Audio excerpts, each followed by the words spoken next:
안녕하세요. 임준입니다. 오늘은 국어, 한국의 경제에 대해서 배우는 시간인데요. 한국의 경제라기보다는 경제에 대해서 좀 알아보도록 하겠는데요. 저는 사실 경제에 대해서 잘 모릅니다. 여러분들보다 저는 경제에 대해서 잘 모르지만 이 경제에 관련된 어휘, 표현 같은 거는 제가 더 잘 알고 있으니까 그런 것들을 가르쳐 드리도록 하겠습니다. 자, 먼저 경제 주체가 있는데요. 어떤 게 있냐면 나라와 회사 그리고 집 이렇게 크게 세 가지로 나눌 수 있겠는데요. 나라는 정부, 회사는 기업, 집은 가게 이렇게 표현할 수 있겠는데 이 가게하고 가게는 다릅니다. 물건을 파는 가게는요 상점이라고 얘기를 하고요.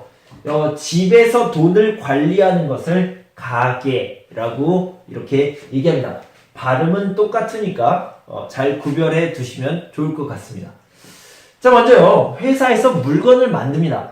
회사에서 물건을 만들기 때문에 이걸 생산하다 라고 얘기를 하고요. 이 물건을 집에서 삽니다. 돈을 주고 물건을 사죠. 이런 것들을 소비라고 얘기합니다. 그러니까 회사는 생산자가 되겠고요. 집, 가게는 소비자가 되겠습니다.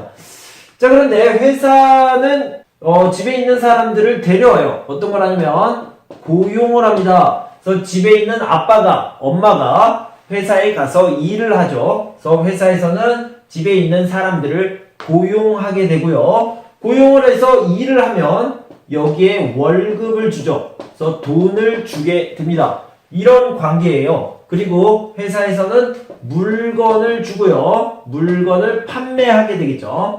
그리고 가게에서, 집에서는 물건을 사고 돈을 줍니다. 그러니까 구매를 하게 되겠죠. 그래서 돈을 주고 물건을 사는 것, 구매를 하게 됩니다. 그래서 이렇게 왔다 갔다 하는 관계가 되겠습니다. 자, 정부에서, 나라에서는 뭘 하냐면 먼저 돈을 가지고 갑니다. 그걸 뭐냐면 세금이라고 합니다. 세금을 걷다라고 하고요. 세금을 걷는 것은 정부에서 하는 일이고 회사와 집에서는 어떻게 하냐면 세금을 내다가 되겠죠. 그래서 걷다는 정부에서, 내다는 집에서, 회사에서 세금을 내다 이렇게 됩니다. 그럼 정부에서는요 이렇게 돈을 가지고 가요. 그리고 가지고 있어요? 점점 많아져요? 아니, 그렇지 않습니다. 정부에서는 회사에 그리고 집에 도움을 줍니다. 이렇게 도움을 주는 것을 복지라고 얘기합니다. 이쪽에도 복지 정책을 통해서 나라에서 돈을 사용합니다. 이런 것들을 복지라고 얘기를 하게 되겠죠. 자, 회사에서는 생산을 할 뿐만 아니라 물건을 나르기도 하고 판매도 하죠. 그래서 생산하다, 판매하다, 그리고 물건을 이쪽으로 이렇게 옮기는 과정을 뭐라고 그러냐면 유통이라고 얘기합니다. 그래서 생산해서, 유통해서, 판매까지 하게 되겠습니다. 다시 생산하고, 유통하고, 판매를 하면 소비자들이 집에서, 가게에서 이렇게 구매를 할 수 있게 되는 겁니다. 자, 이런 기업을 보면 큰 기업도 있고 작은 기업도 있어요. 그래서 큰 기업을 대기업이라고 하는데 대기업은 여러분들이 알고 있는 기업입니다. 삼성, 현대, SK, 한화 뭐 이런 회사들이 있고요. 외국의 대기업은 애플, 페이스북, 구글 뭐 이런 큰 회사들이 있겠죠. 자, 그리고 우리가 잘 모르는 기업은요, 작은 기업, 중소기업이 있습니다. 그래서 대기업도 있고 중소기업도 있다. 이렇게 알아두시면 되겠습니다.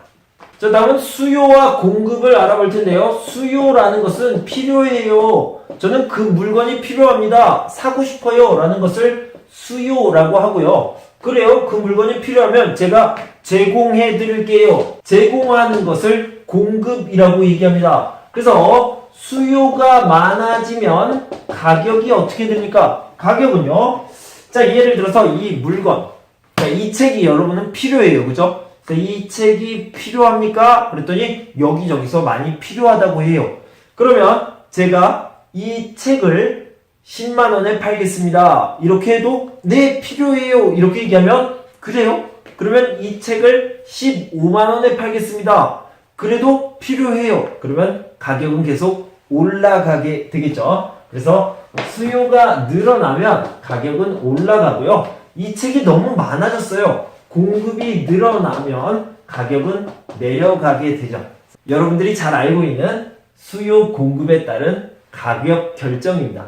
그래서 가격이 이렇게 결정된다. 수요와 공급의 관계에 따라서 가격이 결정된다. 이 정도만 알고 있으면 되겠습니다. 자, 생산을 봤는데요. 생산. 어떤 물건을 생산합니까? 자, 먼저 공장에서 물건을 생산합니다. 그러면 공산품이 되겠죠. 그리고요, 농촌에서 물건을 생산합니다. 보통 과일, 곡식, 채소 이런 것들을 생산하겠죠. 이런 것들을 농산물이라고 얘기합니다. 자, 그리고요, 바다, 호수, 강 이런 곳에서, 그러니까 물에서 생산하는 것을 수산물이라고 하는데, 바다에서 생산하는 것을 해산물이라고 하기도 하고요. 이거를 합쳐서 해수산물이라고도 얘기합니다. 그러니까 생선, 조개, 미역 이런 것들을 얘기할 때 해산물, 수산물, 해수산물 이런 식으로 표현하게 되겠습니다. 자, 요즘 한국 경제가 아니면 세계 경제가 어떻습니까? 보통은 나쁘다 이렇게 얘기합니다. 자, 이런 것들을 경제 상황이라고 합니다. 요즘 경제가 어때요? 경제가 나빠요? 경제가 좋아요? 그런데 경기라는 것은 경제의 상황을 얘기하는 건데요. 경기가 나쁘다라고 얘기하면 불경기라는 표현을 씁니다. 그래서 경기가 나쁘다라는 얘기고요. 이걸 좀 다르게 말하면 불황이라고 얘기합니다. 경제 상황이 안 좋습니다 라는 의미죠. 반대로요, 경기가 좋다 그러면 호황이라는 표현을 씁니다. 그래서 경기가 좋다, 호황, 경기가 나쁘다, 불경기 또는 불황이라고 하고요. 아주 나쁘고 혼란스럽습니다. 옛날에 1920년대 말에 이런 일이 있었죠. 전 세계적으로 경기가 아주 나빴어요. 경제 상황이 아주 안 좋았습니다. 이때는 경제공황이라는 말을 씁니다. 그래서 여기까지 알아두시면 도움이 될 것 같습니다. 이렇게 경기가 나빠요. 경제 상황이 나쁘고 불경기 불황입니다. 그럼요, 실업을 많이 합니다. 실업이라는 것은 일자리, 직장을 잃어버리는 사람들이 많이 있습니다. 회사에서 잘리는 거죠.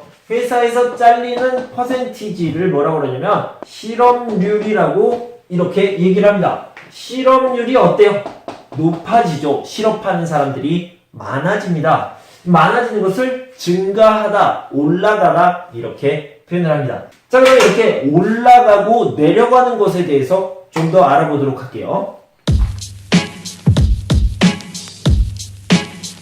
자, 여기를 보도록 합시다. 이렇게 올라가는 것을요, 오르다, 올라가다, 상승하다 라고 얘기하고요. 자, 여기는 많아지다죠. 많아지다 라고 하는 것을 늘다, 늘어나다, 증가하다 라고 얘기하고요. 어떤 가격이 더 높아졌습니다 라고 얘기할 때는 인상이라고 얘기합니다. 예를 들어서 버스 요금이 1,000원이었어요. 그런데 지금은 1,500원이에요. 그러면 버스 요금 인상. 또는 내 월급이 200만원이었어요. 지금은 250만원입니다. 그러면 월급 인상. 이렇게 표현을 합니다. 그래서 반대는요, 내려가다, 내리다 라고 하는데, 자, 이 부분을 보시면 내려가다 라고 하지 않고 떨어지다 라고 얘기합니다. 주식 가격이요, 이만큼이었는데 내려갔어요, 떨어지다 라는 표현을 더 많이 씁니다. 그리고 하락하다 이렇게 얘기하죠. 많아지다의 반대, 적어지다는요, 줄다, 줄어들다, 그리고 감소하다 라고 얘기하고요. 그 다음에 이것도 마찬가지로 가격이 떨어졌습니다 라고 할 때 인하라고 얘기합니다. 가격 인하라고 하는 것은요, 세일할 때 많이 쓰는 말이에요. 그래서 여름이 시작됐습니다. 세일을 해요. 30% 세일, 30% 세일, 30% 가격 인하 이런 표현들을 쓰니까 알아두시면 좋겠습니다. 장사를 하는데 나라와 나라가 장사를 해요. 물건을 팔고 사고 합니다. 그래서 이런 것들을 뭐라고 그러냐면 무역이라고 하죠. 그래서 물건을 판매하는 것을 뭐라고 그러냐면 수출이라고 얘기하죠. 반대로 사다, 이것은 수입이라고 표현을 합니다. 수입. 그래서 나라와 나라가 장사를 할 때 판매하는 것을 수출, 구매하는 것을 수입이라고 얘기합니다. 그래서 이런 어떤 물건을 판매해요? 수출품이라고 얘기하고요. 어떤 물건을 구매해요? 수입품. 이렇게 물건이라는 의미로 품이라고 씁니다. 품, 상품 또는 제품이라는 말을 쓸 때 그 품이 되겠습니다.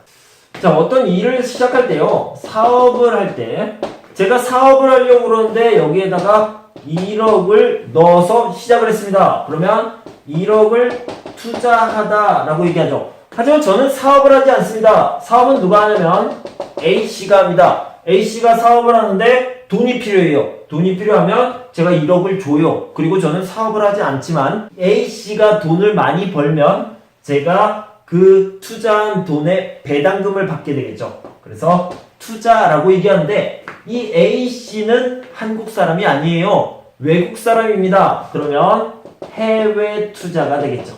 해외 투자라는 표현을 씁니다. 자, 다음은 환율입니다. 환율이라는 것은요, 제가 오늘 찾아보니까 2018년 10월 28일 제가 9시 56분에 찾아봤거든요. 그랬더니 1달러가요 1142.5원이었습니다. 이게 언제냐면 2018년 10월 28일 21시 56분에 찾아보니까 이렇게 나와 있더라고요. 그래서 환율이라는 것은 1달러에 얼마예요? 중국 돈 얼마에? 한국 돈 얼마예요? 이런 퍼센티지를 얘기하는데 환율이 오르다, 내리다, 올라가다, 떨어지다 이런 식으로 표현합니다. 자, 옛날에는 이런 표현들이 있었습니다. 옛날이에요. 옛날에는 잘 사는 나라와 못 사는 나라가 있는데요. 잘 사는 나라는 어떤 나라예요? 돈이 많은 나라입니다. 못 사는 나라는요? 돈이 적은 나라, 돈이 없는 나라를 얘기합니다. 그래서 이 잘 사는 나라를요, 선진국이라고 하고 못 사는 나라를 후진국이라고 얘기했습니다. 옛날에요. 옛날에 이런 표현을 썼는데 지금은 후진국이라는 표현을 쓰지 않고요. 저개발국이라는 표현을 씁니다. 그러면 선진국이 있고 저개발국이 있는데 중간에는 뭐예요? 개발도상국이라는 표현을 씁니다. 지금 저개발국에서 개발을 하고 있습니다. 그래서 선진국이 될 거예요 라는 의미로 개발도상국이라는 표현을 씁니다. 한국은 지금 어디 와 있을까요? 여기. 자, 어떤 사람들은 여기라고 얘기하고요. 어떤 사람들은 여기라고 얘기합니다. 분명한 건 여기는 아닙니다. 아니, 어떤 사람들은 이렇게 생각하는데 저는 아니라고 생각합니다. 아직 많이 발전해야 된다고 생각합니다. 자, 다음은 산업. 산업의 종류에 대해서 알아봅시다. 농사를 짓는 농업, 물고기를 잡아요. 생선을 잡습니다. 수산업이라고 하죠. 자, 공산품을 만들어냅니다. 공장에서 공업을 하게 되겠죠. 이런 것들이 예전에는 많이 있었는데요. 지금은 좀 달라졌죠. 그래서 이걸 1차 산업이라고 하고 이걸 2차 산업이라고 얘기합니다. 그런데 지금은 3차 산업이 유행하고 있죠. 그래서 이거는 보통 서비스업이라고 얘기를 합니다. 서비스업은요, 여러 가지가 있는데 교육 서비스, 금융 서비스, 의료 서비스 이런 것들을 다 서비스업이라고 얘기합니다. 그래서 발전 단계가 이런 식으로 달라졌죠. 옛날에는 그냥 자연에서 생산하는 것, 그리고 공장에서 생산하는 것이었으면 지금은 서비스를 통해서 가치를 만들어내는 거죠. 자, 이 밖에도 건설, 그래서 건물을 짓는 것, 이런 것들은 어디에 들어갈까요? 2차나 3차, 이 정도에 들어갈 것 같습니다. 자, 그 밖에도요, GDP라는 말이 있고, GMP. 자, 어떤 분이 가르쳐줬는데, PPP라는 개념도 있는데요. 이건 여러분들이 더 잘 아실 테니까, 이 정도는 여러분 나라 말로 잘 이해해 두시면 도움이 될 것 같습니다. 자, 여기까지 국어 어휘를 살펴보셨고요. 다음 시간에는 문형을 공부하도록 하겠습니다. 국어에 나오는 문형은요, 뭐뭐느니 차라리, 그리고 뭐뭐 더니 이 부분입니다. 다음 시간에 뵙겠습니다.